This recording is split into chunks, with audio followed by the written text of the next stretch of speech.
So guys, today we go all the way back in time to the first time that I ever joined Will for a team up over on House Party Protocols. So some of the information might not be valid because things have changed and all of the giveaways will have finished now. However, a lot of the concepts are still very relevant and can still be applied when playing today.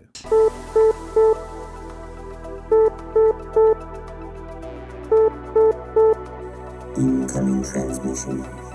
Engage House Party Protocol. Mark 4 powering up. Mark 17 powering up.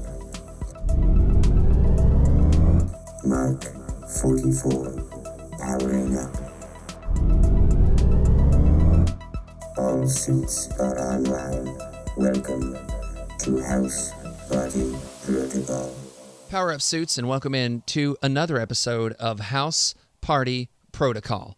My name is Will, and with me today is more of a new creator on the scene, you could say, but one that I am quickly enjoying their content, and that is Aaron from the Web Warriors Protocols. And come on, it wouldn't be House Party Protocol without bringing in the Web Warrior Protocols. So Aaron, what's happening, my guy? How you doing? I'm not too bad, to be honest, yourself. Oh, I can't complain. I'm glad we were able to make this happen, man, because I've been reading your content. You have just been hammering away. You basically do daily content, right?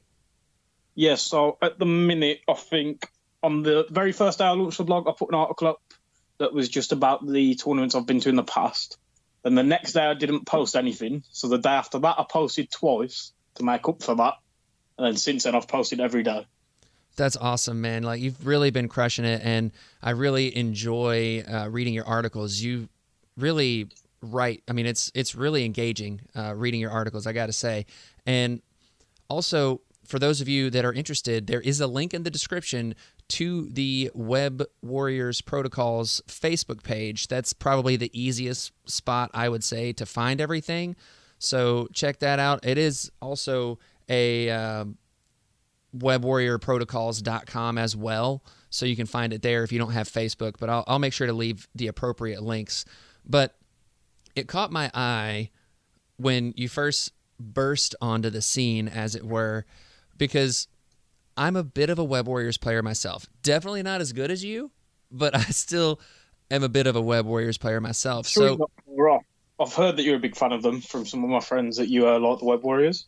Yeah, I love them, and I play them probably a little more casually and just kind of let's see what kind of cool things I can do than like really trying to go hard on them. But I am very interested to kind of hear your take on some of them a little bit. But before we kind of get into the minutia here, I do want to go ahead and preface this episode here as Aaron's using his phone to do all this stuff today, so there might be a little bit of background noise and stuff. So if you hear that kind of stuff, just bear with us. It is what it is, but I just wanted to preface that in case you get some weird random noises and whatnot like that. With that said, I do apologize for that. oh man, it's okay. It is what it is. I'm just glad that we were able to make it happen. So first things first, tell us a little bit about yourself. What brought you to MCP? What's your wargaming history like? Stuff like that. So, to try and describe it briefly, I think I'm currently playing 11 different game systems. Woo! And a lot of people joke it's weaponized autism. So when I read a rule, I don't tend to forget it or how the rules interactions work. So prior to MCP, I was playing Lord of the Rings. Prior to that, I was playing Star Wars Legion. This is like what I had as my main game, rather. Mm-hmm. Then it was 40k, Age of Sigmar, A Song of Ice and Fire back when that was big. Necromunda, Blood Bowl, all the Games Workshop specialist games, as well as a bunch of other game systems, if as you would say, I suppose. But so I normally play a game system and have one list or one army. So similar to how I just play Web Warriors for Marvel. And if I get bored, I'll move on to a new game rather than changing system. But Marvel is the first game I think I've been playing for like a year now, and I just cannot stop playing it. I just absolutely adore the game system. That's awesome. So, that's why I launched the blog, because it's just something that I just find myself constantly hyped for and involved in and wanting to play. Yeah, that's kind of where I found myself too. I mean, I'm definitely not in 11 game systems, but that is impressive, I will say. But for me, Marvel, it's just one, grew up loving the comics, loving all the TV shows, that kind of stuff. So it was kind of a natural fit for me as I had been kind of working my way into some different games. And then this one came along and it's like, well, this is the one. Here we go.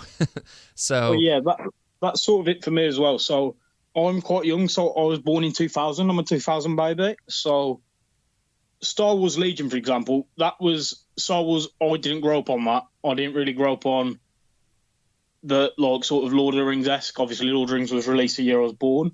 yeah. But Marvel, however, with like the Netflix adaptations, the MCU really taking off, that is something that I've constantly been immersed in and surrounded with.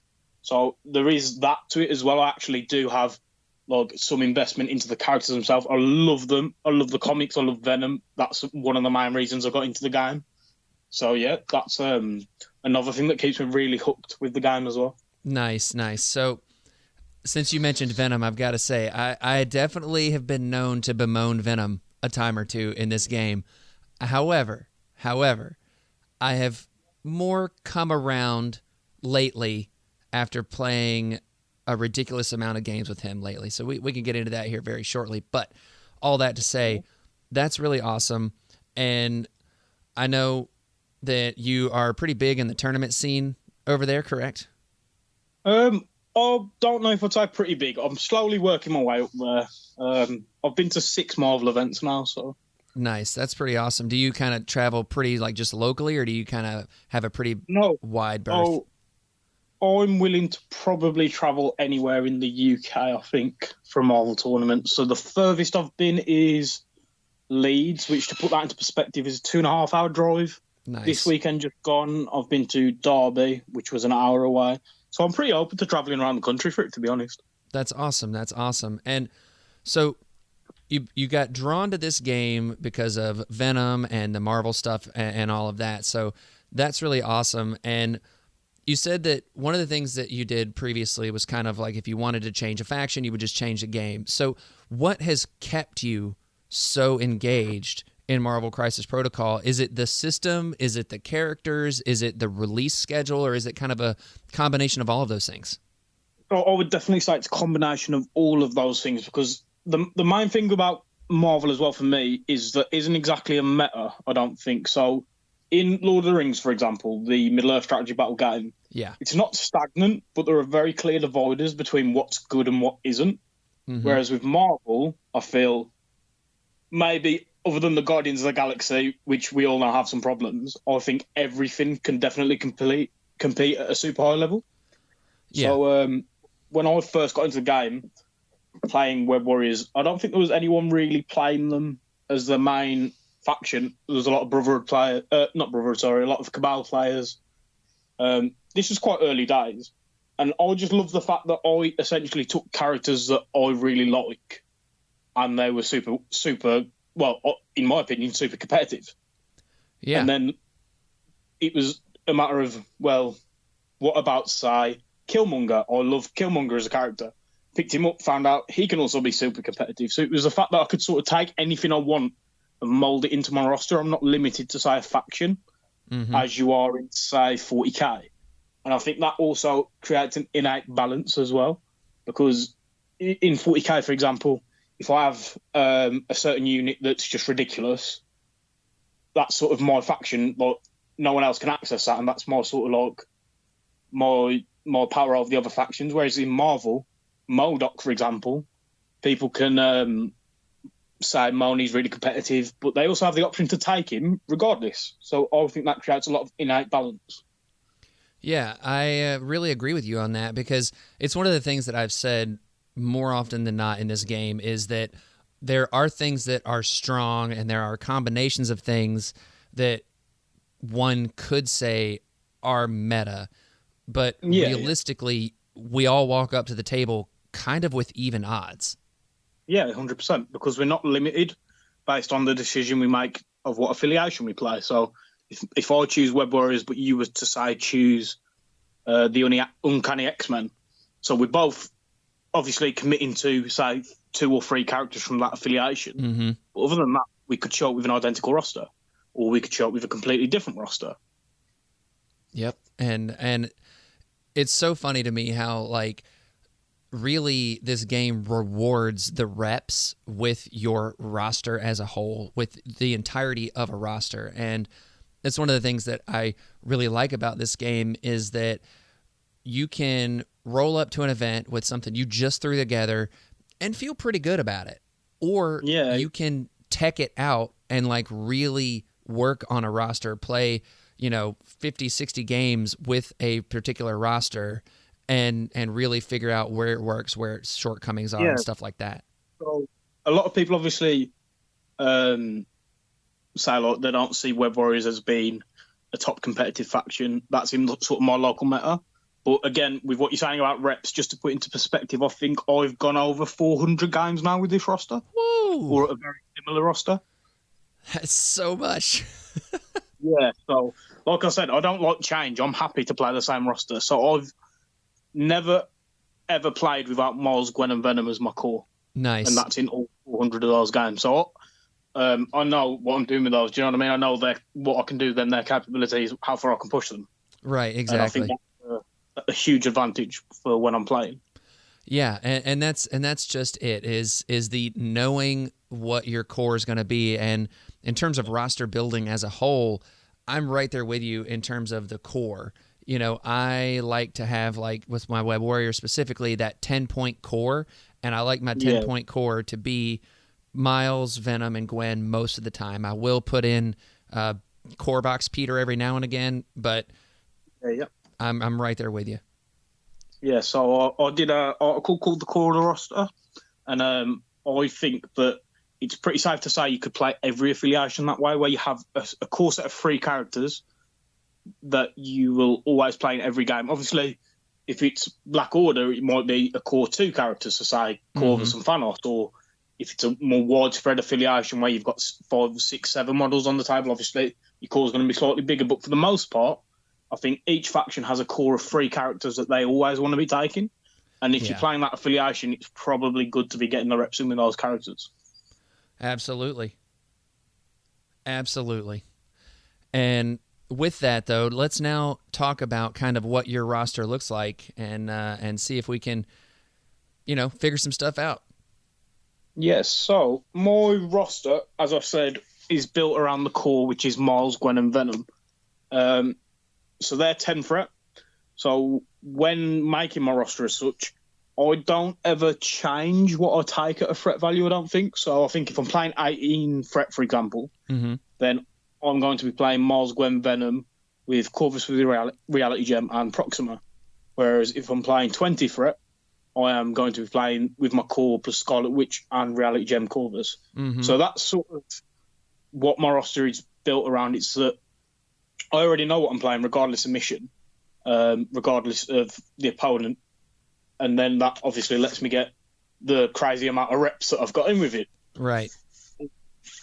So, yeah, each different threat value, the list basically slots together into what I'll take. So just to quickly run you through it, at 14 threat, it would be the core plus Killmonger or Daredevil. Okay. Then at 15 threat, it's the core plus Corvus with Reality. At 16 threat, it's the core with Proxima and Baron Zemo. At 17 threat, it's the core with Baron Zemo and Killmonger, which is one that I particularly like. Then at 18, it's core with Corvus with Reality Gem and Proxima. 19 threat, again, one that I particularly like, is the core with Killmonger and Corvus with Reality. And then 20 threat is my core with Scarlet Witch and Corvus Glaive. Nice. That's just how I've always run them and always played the Web Warriors. Not with that selection of characters, obviously. For a long time, I wasn't actually using Corvus Glaive with Reality, so I was taking Ebony more because he was the only 5 threat I had access to. I got you. And before Scarlet Witch, it was Angela. Before Daredevil, it was Black Panther. Back then, I had Shuri in my roster. So I could have played the Wakandan affiliation, although I never did. And then it's sort of just, if a new free threat comes out, I'll wait up against more free threat. For example, Baron Zemo. If I feel I can replace them and it will be better, or it will just sync better, then I will. And that's just sort of how my roster builds. So it's sort of, like an active, continually changing roster as such. It changes ever so slightly as I move through it, and I'll maybe add a different character in and take one out every 2-3 months, if that. But sometimes, I think the last 3 tournaments I've had the same characters, so it just depends really. But with the Marvel release schedule, it's great because it means every 2 or 3 weeks you've constantly got something new to look at and weigh up and try out, which is amazing. Exactly. That's exactly it. I love that it comes out that way. Like I know that it's kind of a double-edged sword. Like you've got all this new stuff constantly coming out, and as someone who buys it all personally and wants to play it all, it's kind of hard to keep up with. But for someone that's just kind of like, hey, I'm going to try this thing in my list, and it's not going to work. Cool, I don't have to buy the thing. That's interesting there. But let's talk about these characters, because your Web Warriors are way different than a lot of Web Warriors lists I've seen out there, and I think it's really interesting. So would you say that you have more of a fighty Web Warriors squad going here? So I would definitely say that I can lean a lot more heavily into an aggro build, but at the same time, at every threat value, I think my roster is a two-faced coin. So on one side of the coin, I want to get into the middle and beat the other team up and try and daze them all. On the other side, I want to absolutely control the game. Mm-hmm. My last event, which was this weekend, I think a good example of this was my last 2 games. I played the exact same roster, same threat value. Mm-hmm. But in the final, it ended up as a bit of a brawl against Black Order, which I was fine with. Yeah. I had a couple of mistakes early on, but I made up for that. Whereas in the previous game, I also played against Black Order, a very, very similar list, and we had maybe 6 attacks across the 5 rounds. Wow. And I just won on points. So my roster definitely, at a first glance, might seem like I'm just trying to be all-out aggro with them. But it is hugely about the control elements, the different tricks with, say, Ghost Spider and Venom's placement, and Proxima and Corvus pinging off one another, and all the different things that they can do, really. Like, I've always said I'm confident that if I could just gain the power I need every turn, I wouldn't actually have to do any attacks to win a game. Yeah. I could play the game and win objectives without dazing an enemy character, which I think that's what happened in the semi-final at the last event. I don't think either of us had anyone dazed after 5 rounds, which was amazing because I had Corvus with Reality Gem and Proxima with my Web Warriors, and he had Thanos with Mind and Time with Corvus, Reality and Proxima. So looking at that going in, you'd assume, wow, it's going to be a bloodbath. But you would think. It wasn't. Yeah. That's wild. That sounds wild and fun and like a whole different way to kind of explore those characters. And when you're sitting there looking at, your priority roll or whatever, like, do you want to go and try to create a fight, or do you have more of a, like, I want to run around the board and try to play off, kind of like when you're, getting that priority? Let's say you win priority. What's your choice there? So, in an ideal world for me, I pick blues and I do demons downtown. Okay. And then play at 19 threat unless they have an 18 threat, and then I'll maybe play that. So in that situation, I'll be taking Corvus, Reality Gem, Killmonger, Miles, Gwen, and Venom. So on the face of it, that's a very angry, aggressive list. Do you know what I mean? That's a list that's going to try and daze you. But I am very open to how we play. I like to try and react to everything that the opponent does rather than have a lead in it. Yeah. So don't get me wrong, I will, when I need to step in and take the objectives, for example, but in the game that I was talking about where there wasn't many attacks, I was happy. I think we were playing Skrulls and Spider Portals. I was happy to wait for him to attempt to get the Skrull before I moved in and attempted to get it. Now, I could have moved in and probably got it on my first roll, which is what I did do, and I could have done that a lot earlier in the game. But I'd rather risk him picking it up and then react to that and take the small points deficit at the start, and then decide how we're going to play it based on the state of the board and what's happening, if that makes sense. Yeah, no, it really does, because I had a similar matchup in a tournament over the weekend. It was at NashCon, and I played into, shout out to Finger Guns. If you played on the TTS, you know who that is. But I played into him. He had scrolls, and I don't remember what the secure was. I think it might have been spider portals. But he got the scroll on Thanos turn 1, first roll, just moved up, got it after passing, I think, 3 times because I had that many more activations than him.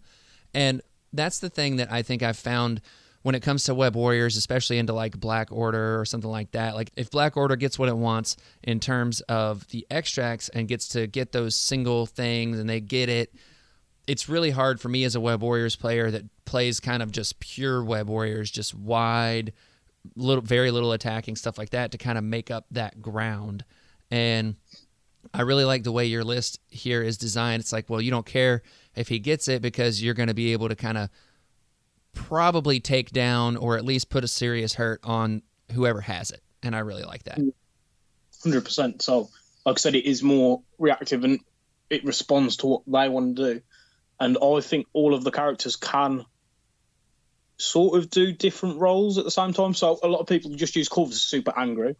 Right. In the game I spoke about, and in a few games now, Corvus has actually picked up an objective and not done any attacks in the game. So I think my Corvus did 1 atom splitter in my last game that was like that. And that was it. So it's a really expensive objective holder, but Corvus is an absolute tank in the Web Warriors. Oh, yeah. Oh, yeah. And I'm sorry to interrupt there. And I think a part of it also is, and I don't know, let's get your take on this, the mental aspect of Corvus. Like, okay, I'm going to get this objective on Corvus. Now you've got to come to Corvus. Good luck. Yeah. Yeah, definitely. And I think it throws a lot of people off when they see a huge beat stick like Corvus pick up an objective and move backwards. And it's sort of like my entire roster then isn't, in that scenario, it's not trying to daze you anymore. It's trying to manipulate the space around Corvus and allow Corvus to move and do exactly what he wants. Yeah. Yeah, it's really, really interesting take on that. So it's definitely something that I think I might have to try in my Web Warriors because it sounds very crazy and very fun.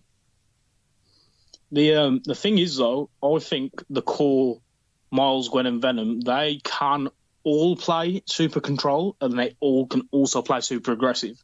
So it's sort of a running joke about my Ghost Spider, so I call her Assassin Gwen, because Gwen, on the turns where I set it up properly, will probably daze or KO whichever character I choose for her to. Yep.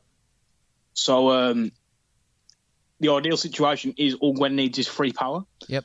And needs to be within range of a target. Then I'll say play all webbed up from Venom or Miles, and if I've got Scarlet Witch in the roster, I'll play the Whims of Chaos to throw out either a Hex or Incinerate. So then Gwen does a freestyle beatdown, which is a 6 dice physical, boosted up to 8 dice physical. I can choose to throw them. I tend to not throw them unless I have more power to webline them back in afterwards. So then I'll throw them away, let them take the extra damage, pull them back in. And then she'll do the spider technique, which I think is a hugely underrated attack. So I love it. It's 4 dice base, then you get the +2 for all webbed up, and then you get an extra 3 just for attacking them already this round. It doesn't have to be with a spider technique. It can be with any of her attacks, which I think is great. And it can really catch someone off guard when you activate a free threat control piece like Gwen, and she dazes someone or KOs them and takes them out of the game. Oh, yeah. I 100% agree. Like, I think that it's funny, the people always say that they know how good Gwen is. Oh, man, Gwen's so good. She is so good, but it's because she fits so many multiple roles on the tabletop to me that it's just crazy. Yeah. Another thing I love about Gwen is, so a lot of people look at Lifesaver and like, oh, yeah, it's great. It gets me out of trouble.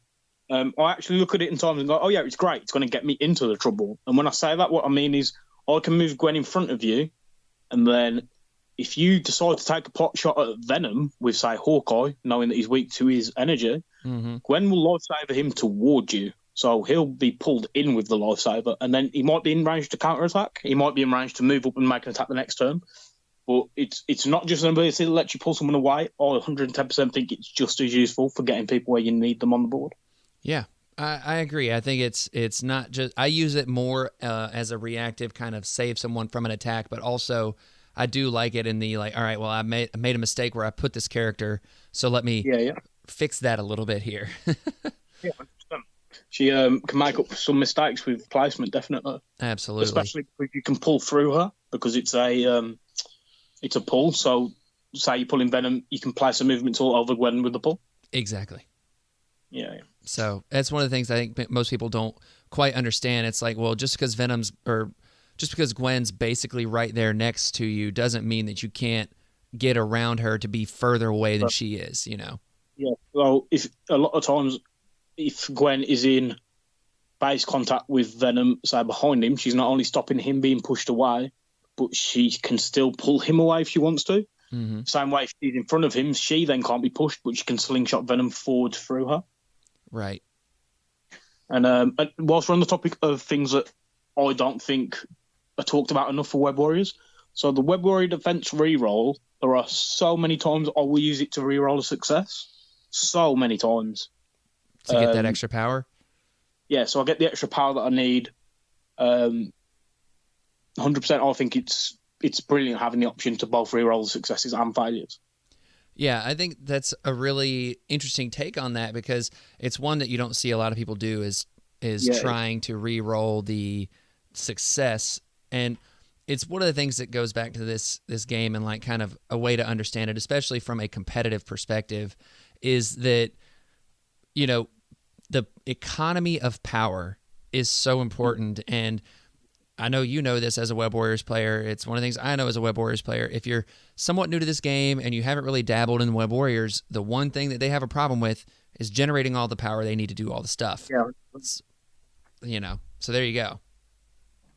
Yeah, I 100% recommend the idea of re-rolling your defense dice to let some damage through, especially if it's on the second attack of a character, because you know that you're going to be going next. You can get your character to safety even if they take the big hit. So say someone's attacking Venom, you've already counter-attacked. They're attacking them again, and they're going to put him on 3 health left because you've blocked 2. Yeah. You can then re-roll one of those ones to get the extra power to do a We Are Venom, for example, which means you'll heal on your turn. So, yeah, you're taking a small loss there in the moment, but you're also enabling different things on Venom's turn.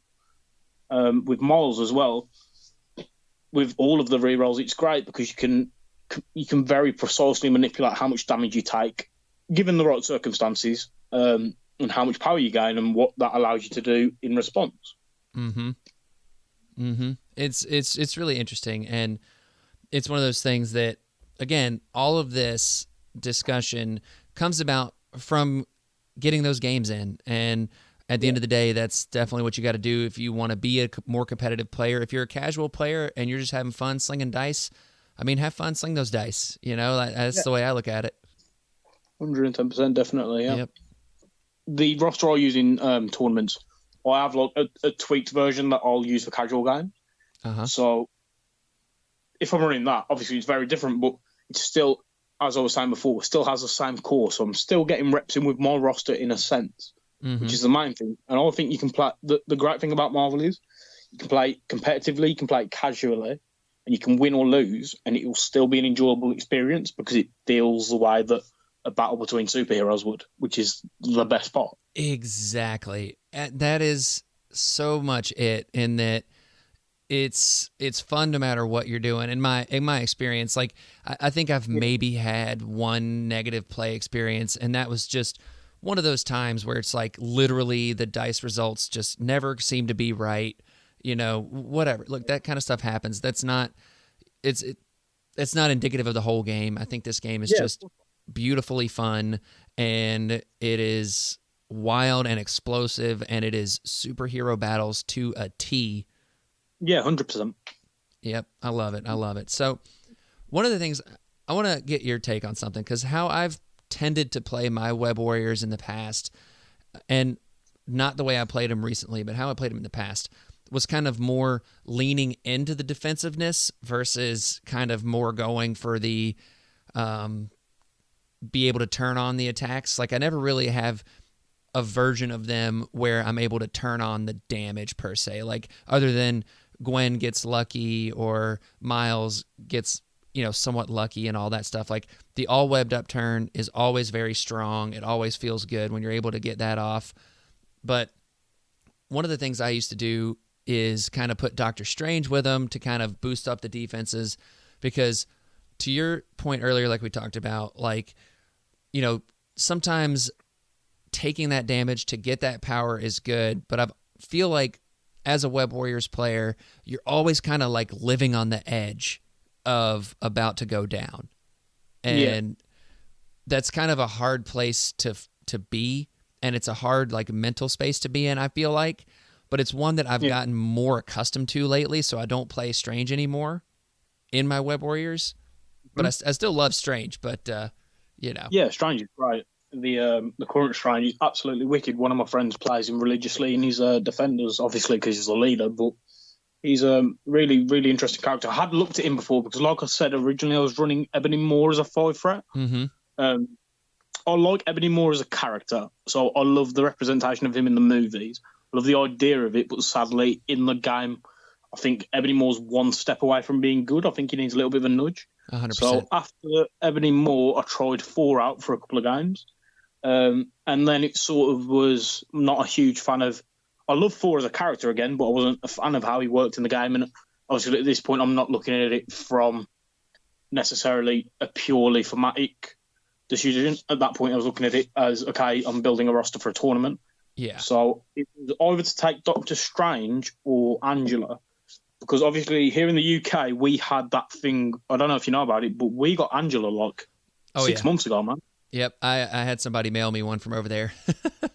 Yeah. We've well, it's longer than 6 months. We've had it since like maybe coming up to a year now, maybe.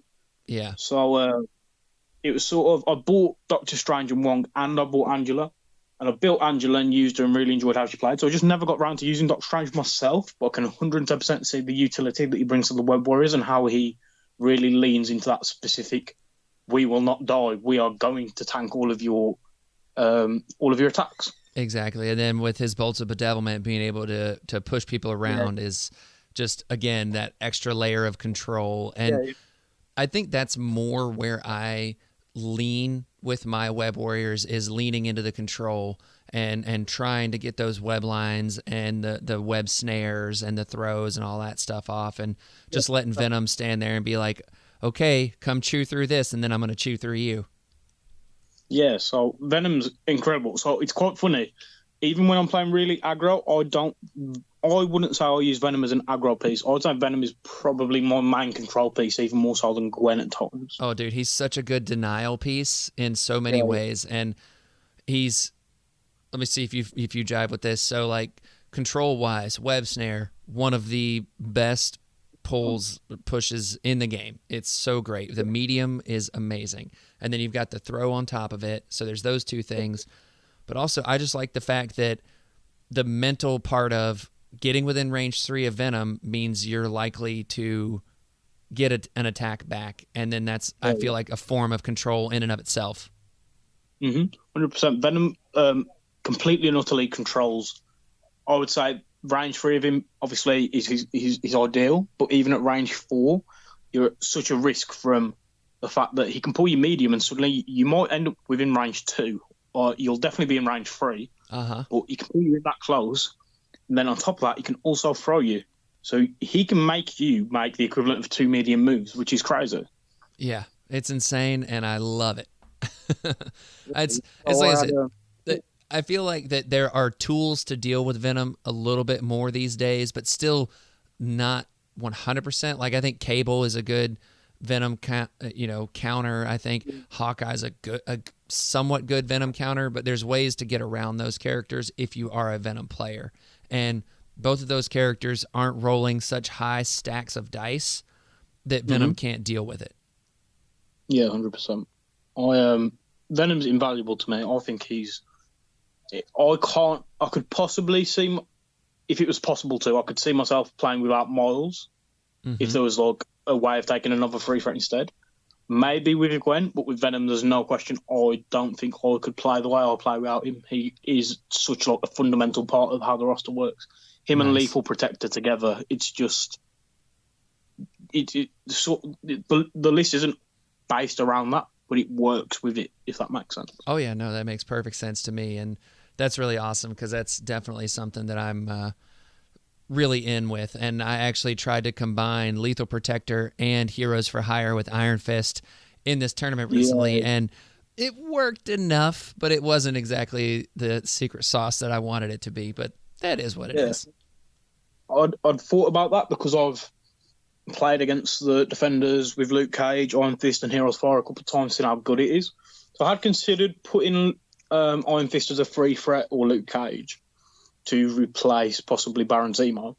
But I think I'm going to hold out for Moon Knight because we got the surprising fact that he's a web warrior. So I that was know. pretty cool. Oh, dude, I'm 100% with you. Moon Knight would have made such a difference in my list over the weekend. Like, I wanted Moon Knight so bad.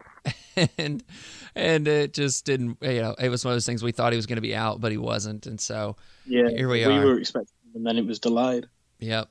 So all that to say, that's awesome. And I'm glad that there's another Web Warriors player out there that plays at such a high level. Not to say that I don't play at a high level, but I play and have a good time. And it's cool to see that that you've really taken this roster and played a ton of games with it and have a pretty good record from it, right?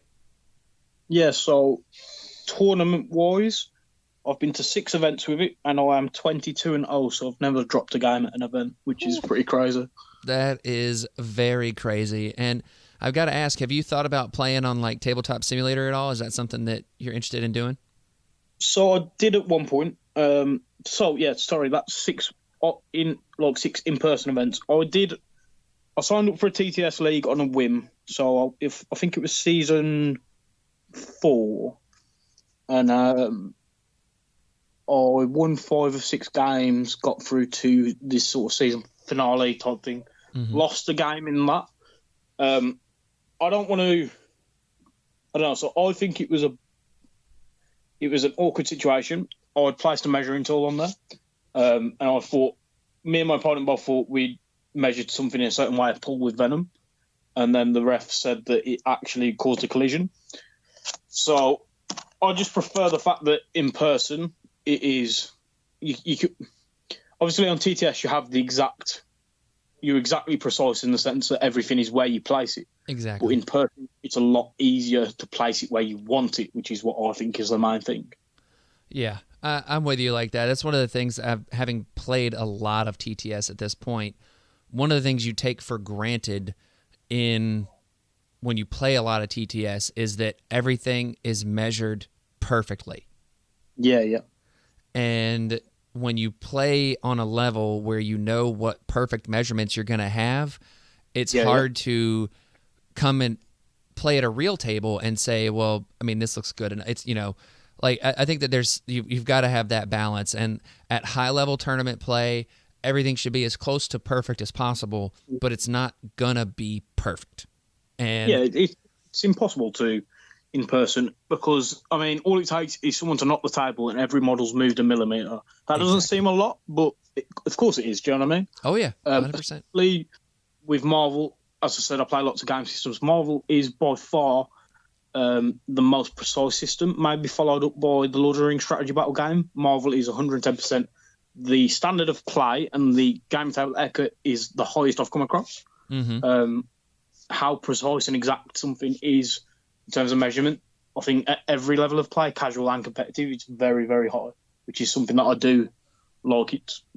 It does make me happy to see that the game is played so well, if that makes sense. Oh, yeah.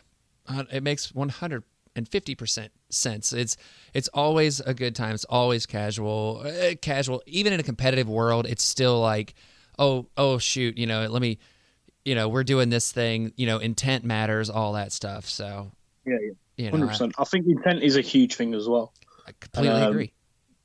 The social contract between players as well, that's a huge thing. Yep. I 100% agree with you. And we've all had those experiences out there where someone doesn't necessarily honor that social contract, like you said, or is kind of, some kind of way about it. But at the end of the day, it doesn't ruin my experience with the game overall. And I do encourage everyone out there to just enjoy, have fun, and try to, respect each other when you're out there on the tabletop and with that social contract and say, let that intent matter and you know, 100%. have that conversation across the table. I think that's really important.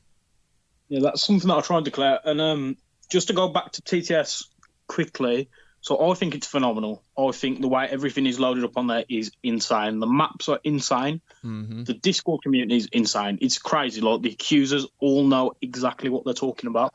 I had a negative experience with, not with TTS, but whilst on TTS. Yeah. So I come from a dual heritage background, so I'm mixed race or coloured, or however you want to say it. Mm-hmm. And I had a guy I was playing just randomly started coming out with all these comments about black people halfway through the game. Whoa. So you don't, I know it sounds silly, but that really threw me off and put me off. And I was like, yeah, I'd never thought about it, but there is a social contract on TTS, but there is also the aspect that someone could say whatever they like and hang up or cut off the game, and there's nothing you can do about it. True story. And that's terrible. I'm sorry to hear that. No, it's cool. I don't want to say that's the reason I stopped playing TTS. The reason I stopped playing TTS is because I could play in real life. Luckily, I'm very blessed to have a gaming store that I'm sponsored by, which is Brum, which is also very local to where I live. Am I okay to say the link to their website? Or Yeah, sure. It's fine. That's cool. yeah, so it's UK based. It's just boardinbrum.co.uk. It's not bored as in you're falling asleep. It's bored as in the kind of table you play on, like board games. So I'm very blessed to have this venue. And not long after the restrictions were eased, I was playing in person again. And I think that's the main reason I don't play TTS. Because as we were saying about precise measurements, Mm-hmm. so I know in my head, I can eye up things very well in Marvel. Same. I can't. I could when I was playing TTS a lot, I could do that, but in between swapping back from the two, it sort of threw me off a little bit. So I'll just play in real life almost as a purist, I would say. Not that there's a problem with it, but it's easier for me to stay on top of like eyeing things up and be more consistent with everything in person. Does that make sense? Yeah, I think so. Yeah, cool. But yeah, what happened with TTS, I'm not going to name anyone or who it was. That threw me off a little bit, but it's not the reason I stopped playing TTS. It's just that, like I said, I'm blessed to have lots of local venues. I mean, my gaming shop, so tonight it is Tuesday, which is the biggest night for Marvel at our store. So just a casual gaming night, nothing really pre-arranged. We can have like 6-7 games of Marvel going on at once. Nice. Which is just great. It's phenomenal. And Boarding Brum has all the different terrain that we need. It has all the stock. So I'm currently in the office at the stock room. I think there is at least one of every box that's currently out in stock. Maybe a couple of missing because there is a lot now mine. But it's just great to have this venue. Yeah, no, that's awesome. And definitely playing in person is definitely, it's my preference. It's just more fun. Yeah. It's a whole thing. And yeah, I highly encourage, if you're able, if you know, vaccinations, lockdowns, all that stuff. Yeah. Highly encourage people going out and playing in person if they are able and feel safe doing it. And if you want to mask up, that's the way I look at it. Yeah, definitely. And I think the main thing to mention there is respect what your opponent wants as well. So yep. I choose not to wear a mask because I'm not asthmatic or anything, but I just struggle to breathe properly when wearing a mask. In a tournament setting, I was asked to wear one, and that's completely fine. Like, that's not a dick move from my opponent. That's part. Sorry to swear, but that's it's okay. Part of it. Like, and you have to accept that. And I think as long as everyone's willing to be respectful of one another and each other, that we are safe to game at the minute with the vaccinations and whatnot. And yeah, I would definitely say if you've been playing on TTS, try and give it a go in person if you can, because it's not, the game isn't better itself, but I think it's more enjoyable in terms of, like we said, the social contract and whatnot. Yep. Yeah, 100%. It's yeah, you can't replicate that in-person feel, gotta say. And this game, this is the last thing I'm going to say about this. This game, for the majority of its life, has been a part of this pandemic. And yeah, it's crazy, weird. Really. Like we haven't actually, it feels like we haven't had the great opportunities until recently to start really building this community. And so if you're out there playing, I encourage you to find some locals to play with and just build the community up, because it's a great game. Definitely. And I hope to see it grow even more than it already has.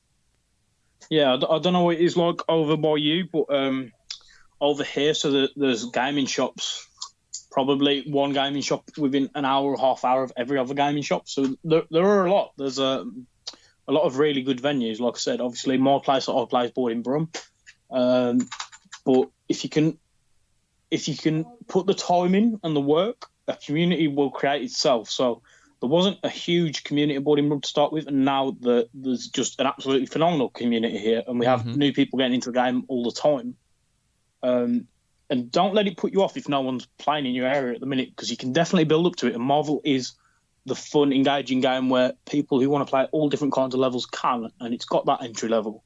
So if you're worried there's not a community already established in your area, be the person to go forward and do that, because it's definitely doable. Oh, 100%. And if you want to talk about new stuff to start building a community with, I think it's time that we talk about this recently revealed Doctor Strange. What about you? Yeah, 100%, man. So first things first here, we like to talk about the model. And this is one that I really like. I like the original Strange model a lot. Like, it's cool, but it's kind of awkward. But this one, though, I love this look. I think it looks awesome. It's going to be awesome on the tabletop, I think. Yeah, so the current Doctor Strange, I'm actually building one for a friend of mine. Nice. At the minute. It's very... I don't want to say monopose, because obviously it's monopose, it's one model, but it feels very static. Yeah. There's not... Despite the fact that obviously he's got the whirling portals, he's got the magic around him, it is very... I've just got an image of it up right now, and it feels monopose. I know it sounds silly to say, but... No, I think, yeah. I'm not a huge fan of it, personally. The new Doctor Strange, on the other hand, I'm a big fan of it. With coming out of the portal sort of thing with, is it the Dormammu type orbs he's got stuck behind him? Yeah, something like that. I just think it's really dynamic. Yeah.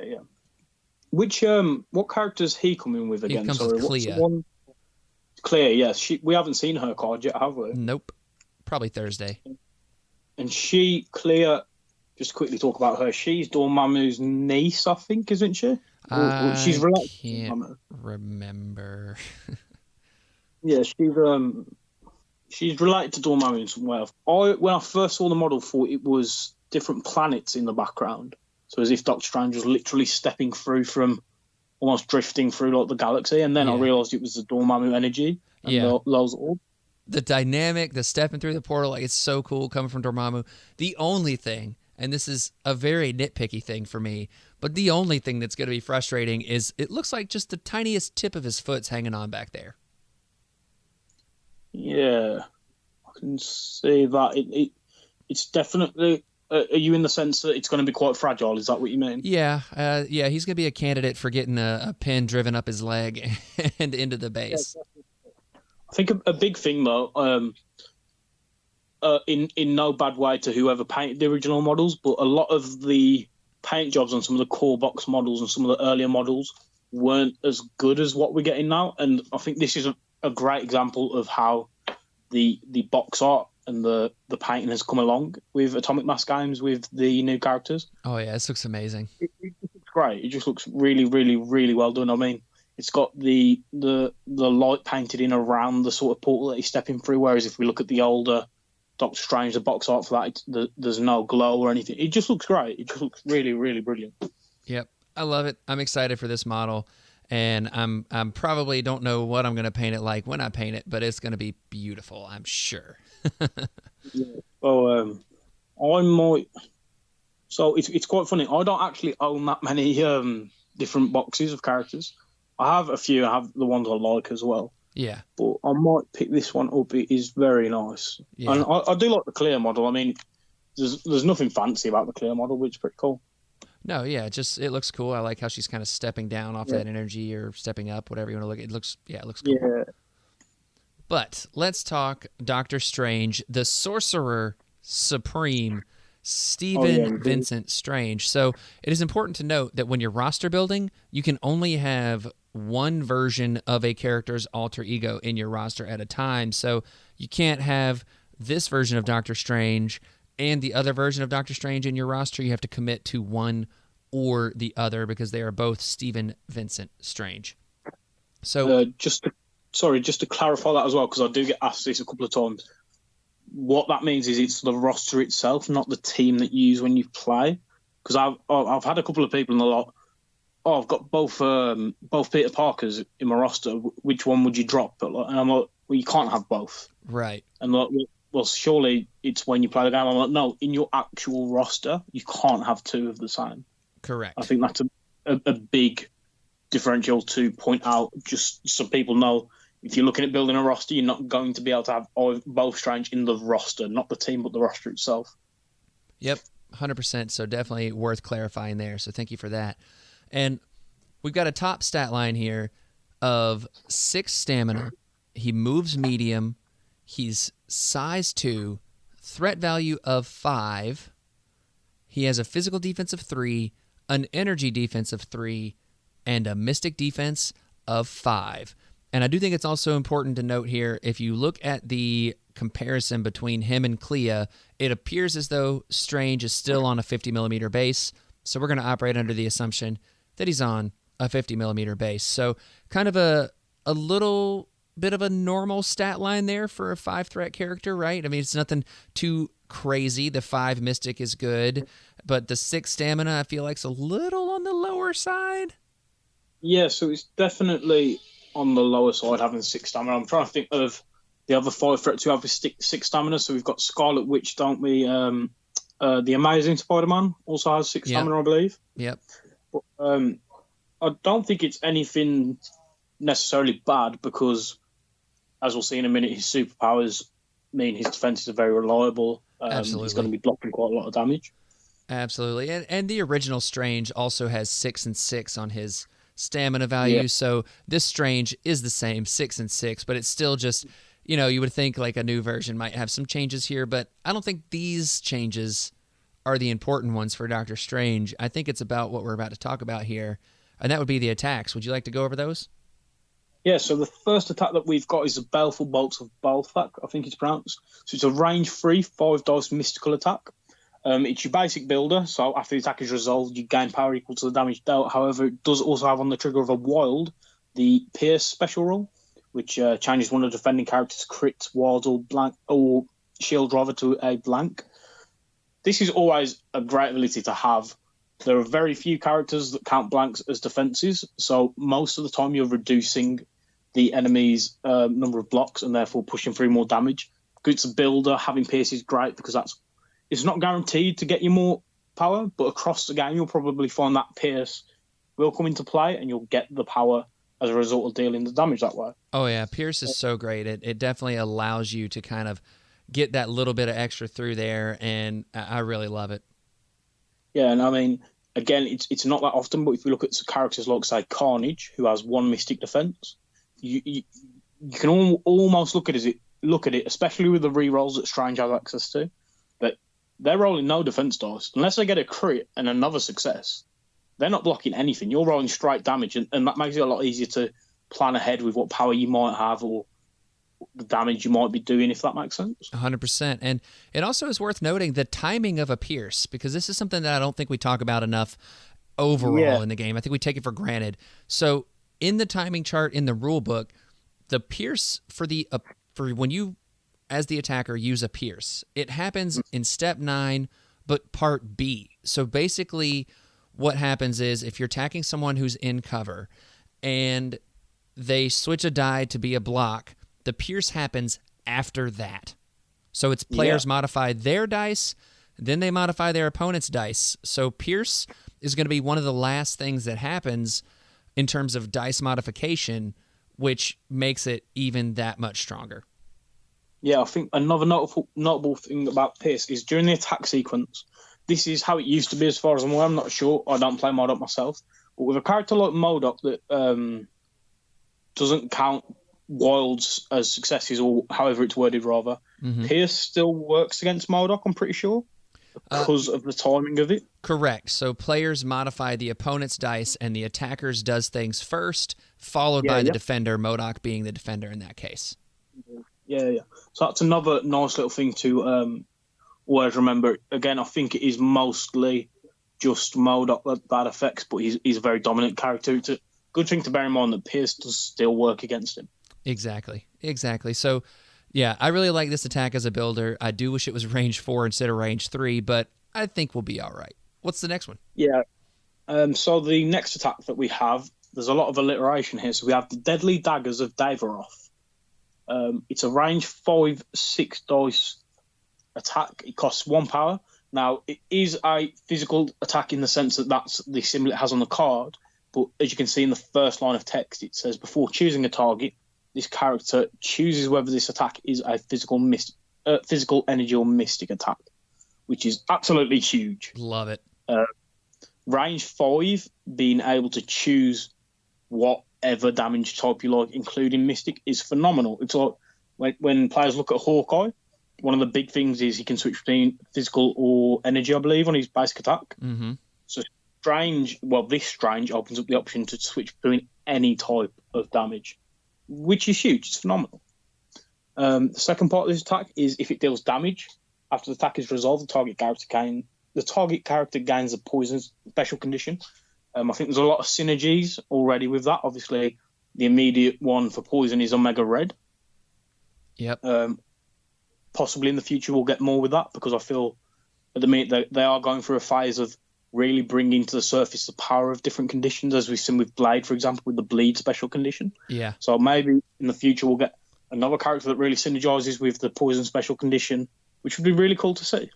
It would be, I agree. And I really like this attack. I mean, range 5, 6 dice. Cable wishes he had this attack. Yeah, definitely.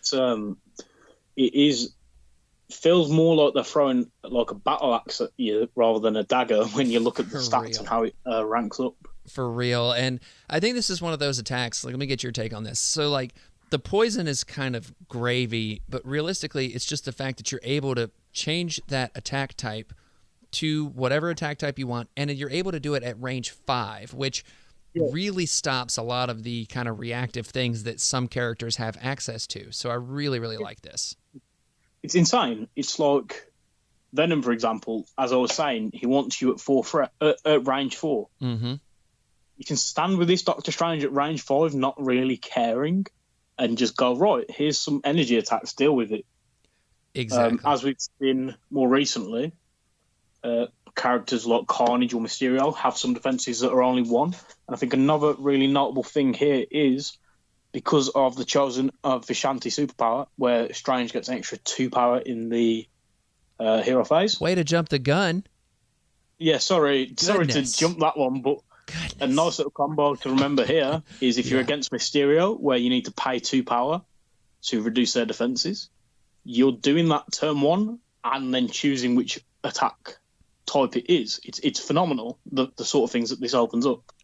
Oh, absolutely. I'm 100% with you. I think that the ways that you're going to be able to apply this is going to be really impressive. And I think that more often than not, just off the cuff, hot take, this is the attack you're going to be doing with this Strange more than anything else. Yeah, 100%. Because you've got the power available to do it. Again, sorry for jumping the gun there, but it's there, it's available, you can do it, and you have the option of just picking their lowest defense. It's just great. It's just phenomenal. Exactly. So what's the next attack? Because there's 3 of them. Yeah, so the third attack is the Shining Circle of the Seraphim. So it's an area 2 mystical attack. It rolls 7 dice and it costs 6 power, which might seem like a lot to begin with, but once you start reading the rules, you see what you're paying for. So not only is it a 7 dice mystical attack, the first special rule, which is automatic, is allied characters in range of this attack do not suffer damage from this attack. So that's a nice little bonus. You don't have to worry about having your friendly characters taking the 1 damage that they normally would for an area attack. Exactly. And then the first trigger, where you need 1 wild, is Cleanse. So after each attack is resolved, you can remove 1 special condition from this character and each allied character within 2 of it. Now, it doesn't specifically say it needs to be the same special condition here. Mm-hmm. So if your Strange is incinerated and, say, Wong is stood next to him and he's hexed, you're able to remove both of those, I believe.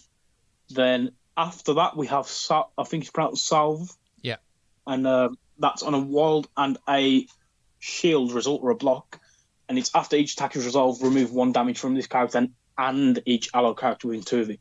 So this is as much it's going to be dealing damage outwards. It's also going to be removing and healing on the inside. So the more people you're hitting with this, I mean, a 7 dice attack, you're probably getting a wild. You can very quickly clear up a lot of conditions, especially if you're hitting 3 or 4 enemies. Oh, yeah. I think this is going to be an absolutely insane attack. Yeah. I'm a big fan of area attacks. I've never really seen anyone use them in tournaments other than myself. But Devil's Deliverance, for example, is it's the best. A phenomenal attack. I absolutely love it. Carnage, I think, has probably got the best area attack in the game currently. Yeah. And I think the strength of these area attacks comes from when they have a wild trigger or wild block trigger like Strange. They are rewarding you for hitting more people on top of the fact that you're hitting more people, which is a good thing in itself. Oh, absolutely. And this is a really nice one. I think 7 dice is kind of like the sweet spot. And yeah, definitely. I think that this is one of those attacks that most people reading this will probably say, oh, I'll probably not use it very often. But I think you're going to see this one used somewhat regularly, like medium amounts regularly, because I think it has a utility outside of typical other area attacks. And if you can set it up where maybe you've got a couple characters that are in danger, maybe they've been hurt a little bit, have some conditions on them, and then you can run Strange up there, do the Shining Circle, and then heal, take those conditions off, and then make your team that much stronger for the next turn, I think is really valuable. I think what you'll find is there'll be times where you can only get within range of one enemy character, but you're still going to be doing this attack. Because, say on an all-webbed up turn, you don't need to be hitting multiple enemy characters. If you're hitting one enemy character and you get that cleanse, then you're taking the slow, Strange, and all friendly characters within 2 of them, which is huge. Exactly. And that's the thing. It's each allied character within 2. So I think this also encourages a play style with this new Strange that is going to be kind of more tight-knit, if you will, which is really interesting to me. Yeah, so I think it's going to encourage more of a sort of a cage almost. That's a term that they'd use when playing Blood Bowl. So you have your central piece that you're trying to protect, which would be the ball carrier. Mm-hmm. And then you have your rest of your positionals and moving in around him.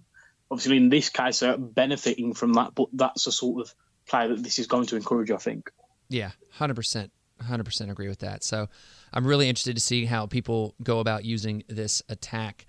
And I like all of these attacks. I think that everything in these attack profiles says to me that this is a Strange that's going to be way more in the thick of it, and I'm really excited to see how that plays out. This is, going back to the model, you can tell this is the model that has just stepped back into the regular world from Dormammu's universe like it was nothing. Exactly. He's just gliding in. He has the power to do that. He has the strength to do that. This is Sorcerer Supreme, Doctor Strange, and I think these attacks really show that he's not messing around. You know what I mean? He's here. He means business with what he's doing. Oh, absolutely. I absolutely think that. And speaking of the ways that he means business, let's now talk about his superpowers, one of which we already spoiled, but that's okay. Yeah, so, I'm really sorry. I've not done a podcast before. I jumped the gun a little bit there. Nah, you know what? It's okay because it makes sense and it's cool. And, I like talking about all the stuff as a whole. And there's certain things that you kind of got to talk about in conjunction with other things. So there you go. Yeah. I think, not to take away from this, but I did an article on Crossbones today. Yeah. And it was really hard to keep it in the format that I normally do, which is attacks followed by superpowers, just because I feel his superpowers is what really makes Crossbones and what gives him a lot of play. The aggressive, the reduction of damage. So it was quite difficult to talk about the attacks and his basic stats without referencing that. I got through it in the end. I sort of mentioned them and then explained a bit later on. But I think superpowers and attacks go hand in hand, and that's where the strength comes from. They really do. Like, web kick's a great attack on Miles, web line kick rather, but it's web swing that really pushes it over the edge. 100%. That's it. Talking about the web line kick is like, okay, it's good, but when you add the web swing, like I pretty much never use it without the web swing. Yeah, 100%. So with that now, let's talk about Strange here. And he has an active superpower, so that means you have to use it on your turn, the Scalpel of Strange. It'll cost you 4 power, so that's a lot for a superpower here. Choose this character or a character within range 2 and place it within range 3 of its current position. A character can be placed by the superpower only once per turn. And Aaron, let me ask you, did you hear a key phrase, or maybe there was a key omission in who can be targeted by this?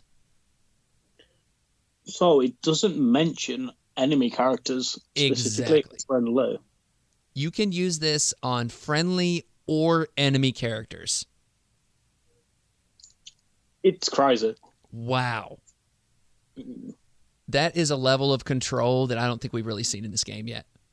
Yeah, we've seen a similar sort of thing with certain Thanos builds. Obviously, he's got the ability to, I think, move enemy characters, advance them. Yep, the Cosmic Portal and then the Mind Gem, stuff like that. Which that's I don't think it's the same level, but it's a pretty similar concept of control. This level of control of a range-free place is It's mental. It's insane. Great. It's great. And 4 power is a lot, but this is a powerful effect. Yeah, it won't be a situation that happens very often either. But if you're at the top of a round where you took a beating last round, or you laid one out, you've got 9, 10 power. If you can do this twice, you could potentially put a distance around, say, like 12, 13 inches between Proxima and Corvus, because it says a character can be placed by the superpower once per turn. So this means you can pick different characters and do it twice. Right. This is huge. It's huge, and I mean, dice are always going to dice, but there's a scenario where if you're loaded up on power, you could do this 3 times in a turn.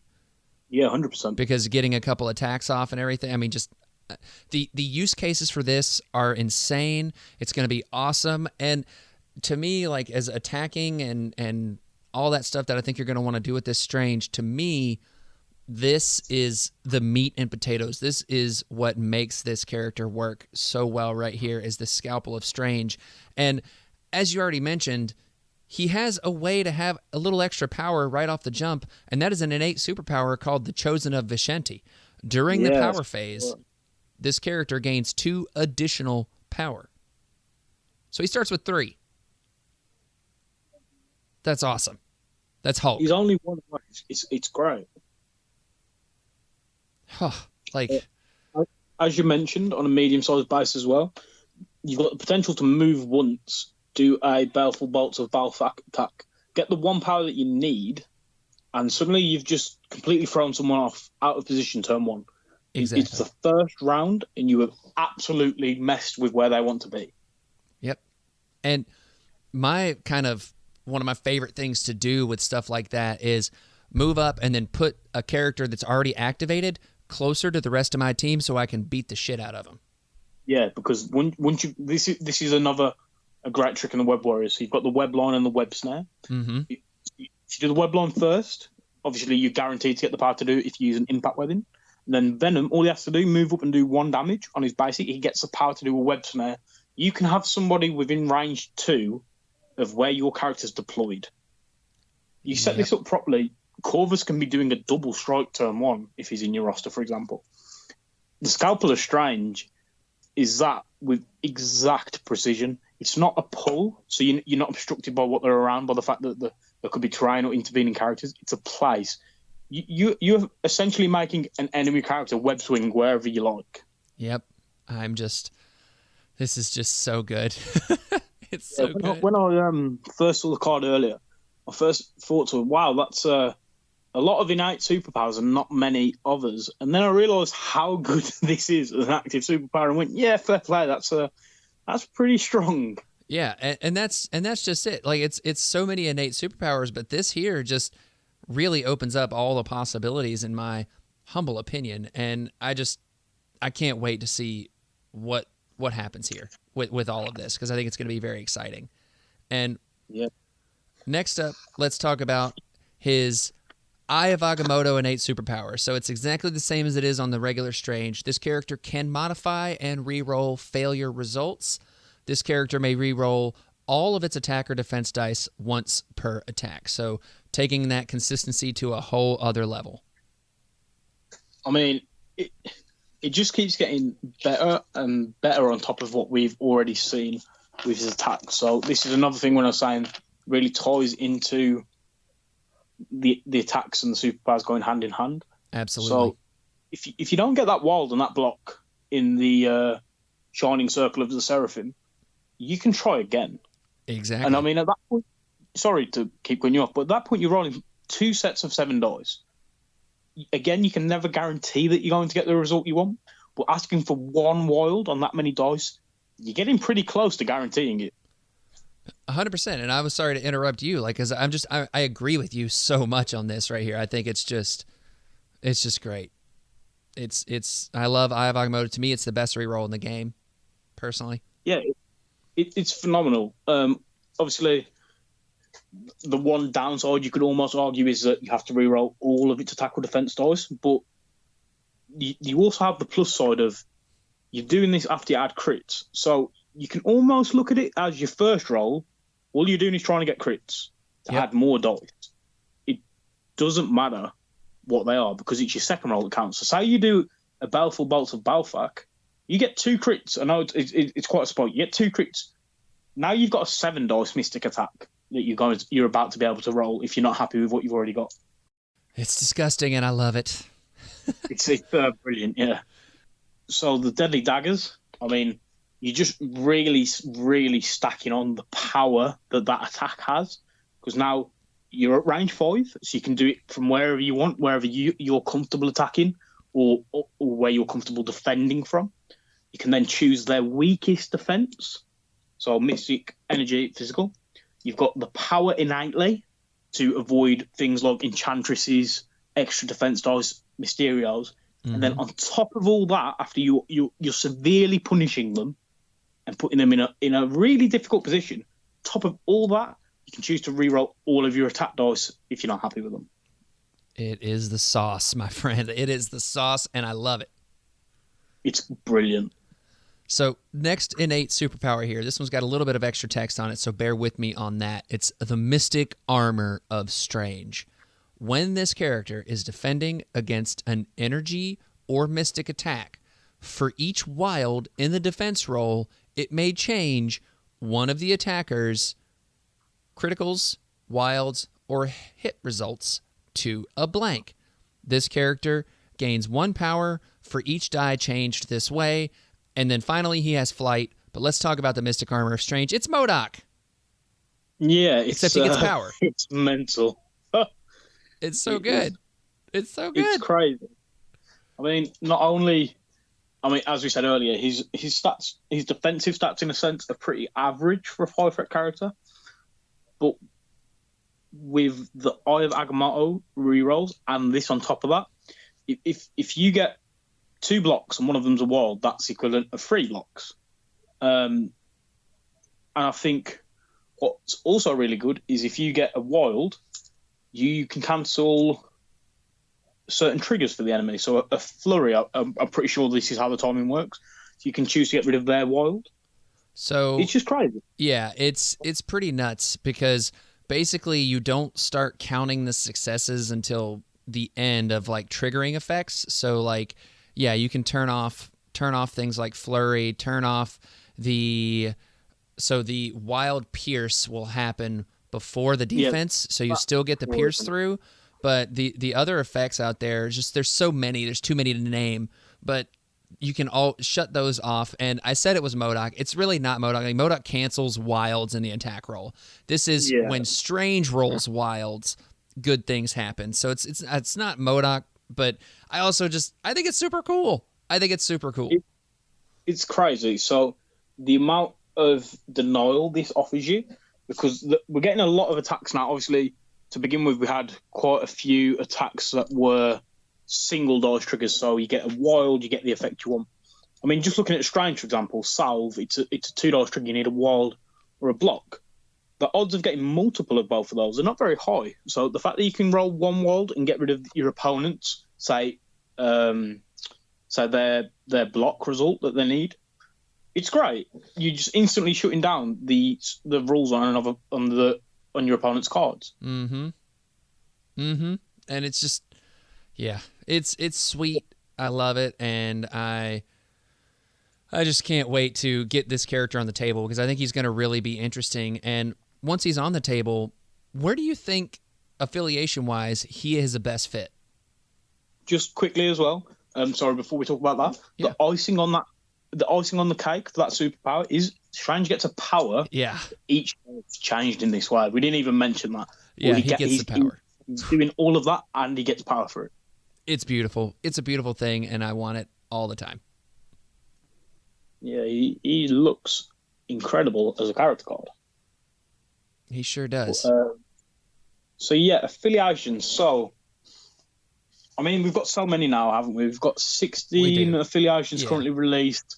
I think that's including Convocation, though. Yeah. So not technically currently released. So let's do this. What about a top 3 that you think he fits well into?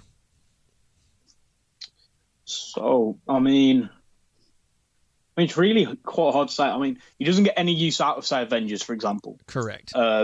He's not getting much use out of, just to work through them quickly, he's not getting much use out of Cabal, because he already, this is Red Skull Cabal, because he already has the power that he needs.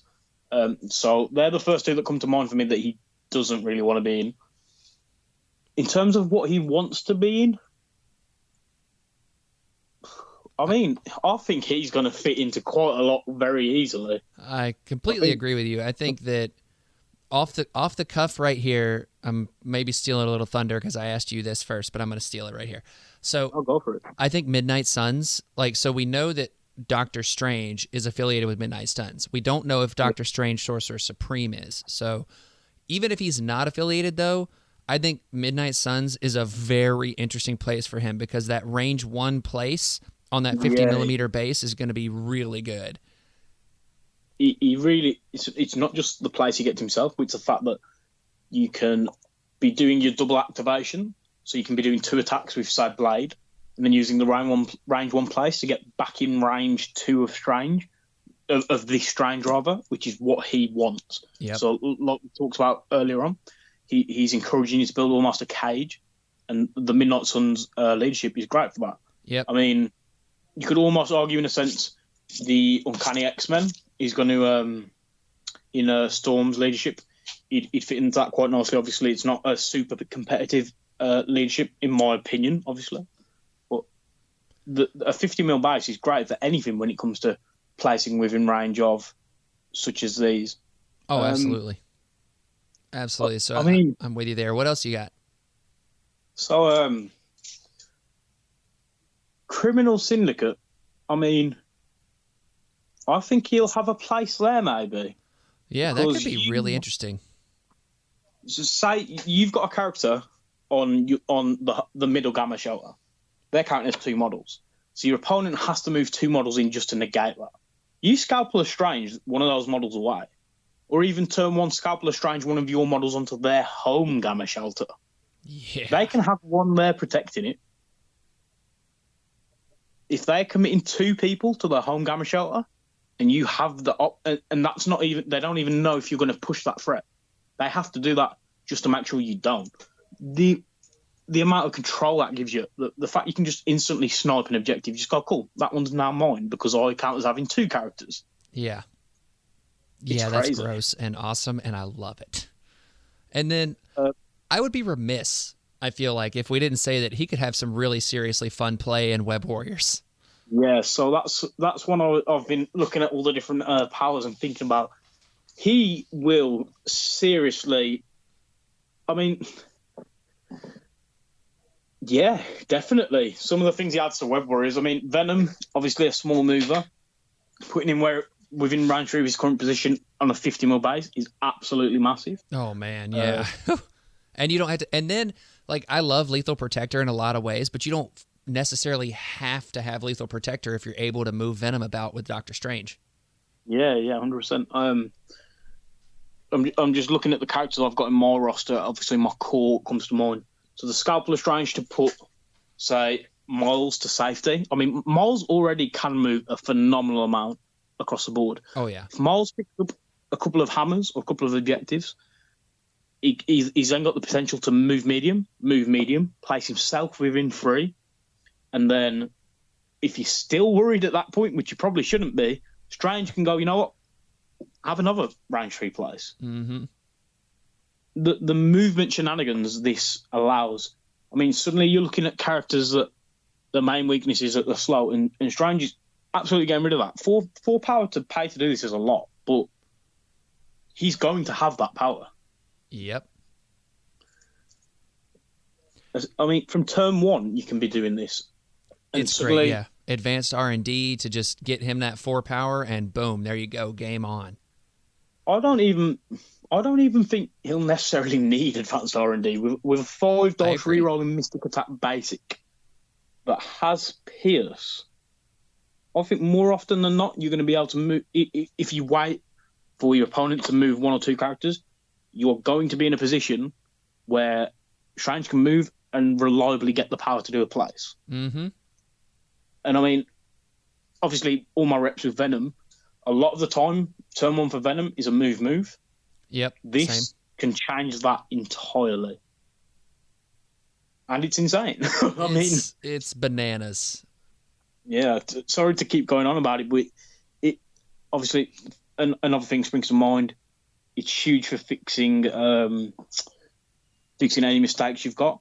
Oh, yeah, that's the thing. It's a reset button for a bad mistake. It's also, if someone like Angela, as an example, grabs some extracts early, I mean, I'm sure you've seen it, the Angela grabbing extracts running away play, this really puts the pressure on that opposing team's Angela. Yeah, it's I'm a bit lost for words, really, just thinking of all the different things this is capable of both doing to your own team and your opponents. It forces your opponent to think hard about where their models are placed. It sure does, and I love that kind of thing. So with all of this said, though, be on the lookout for the new Doctor Strange. Should be dropping sometime in September or October, I think. So I'm really excited for that. And I have to be putting a button on this episode because I have got to be to work soon. So, Aaron, where can people find you again? So my site is webwarriorsprotocols.com. It's the same on Facebook. I think I've got my handle on Twitter. My @ rather on there is the 14th_Legion, which is from my days of playing Death Guard. Nice. My Instagram ad is the same. And then I know I'm going through all of them, but my Discord is Web Warrior Protocols, and then the hashtag I think that you have to put at the end is 1086. If you ever want to message me about anything, just go for it. Choose which social media it is. And if you want to read through my blog, all of these social media pages have access to it. I really appreciate everyone that reads. Obviously, I'm currently running it non-profit. It's not monetized in any way. Like I said, I'm sponsored by Boarding Brum, which is great. But I'm not making a profit from it. It's all in my spare time. I'm trying to push out a post a day, and I'm going to try and carry on doing that for a while. And I'm not going anywhere, and I'm going to be free to view always. So just to promote myself a little bit there, if that's all right. Yeah, definitely. We like promoting new creators and creators that have some really great content as well. So I'm excited to see what else you've got in store for us. And also, suits out there, you can find us on the Facebook pages and on Discord. I'm at HPP_Will on most of the MCP Discords out there, so check that out. You can also find us on Patreon. It's patreon.com/housepartyprotocol. It's $1 a year to support us and, help us just pay the bills for the hosting and all that stuff. We have a good time, get access to the Discord and chit chat and just talk about MCP and whatever else comes to mind. Talk about the new Spider-Man No Way Home trailer that came out. Yes, please. No spoilers here, but oh my gosh, it looks amazing. That was yeah, so good. And also, you can send us emails at housepartyprotocolpod@gmail.com. Send us messages on our Facebook page. We love talking to you guys over there. And also, just comment on our posts, all that good stuff. I really enjoy talking Crisis Protocol. And be ready for next week's episode because we're going to go over NashCon with Nate and Merzane and talk about how that went, with Merzane pulling out the victory for the whole event, which was pretty fun and awesome. So make sure to tune in for that. And with that, Aaron, thanks so much for being a part of the show today. I really appreciate it. And I don't know about you, but I certainly can't wait to have you back on. Yeah, it's been an absolute pleasure. And really, whenever you feel like having me on here, I'm free most of the time at the minute. I start college soon, but Whenever you want, let me know, and I'm more than happy to come on and talk some Marvel Crisis Protocol and some Web Warriors with you. All right, we'll do it. And party on, Aaron. Indeed. Thank you, mate. Power down suits.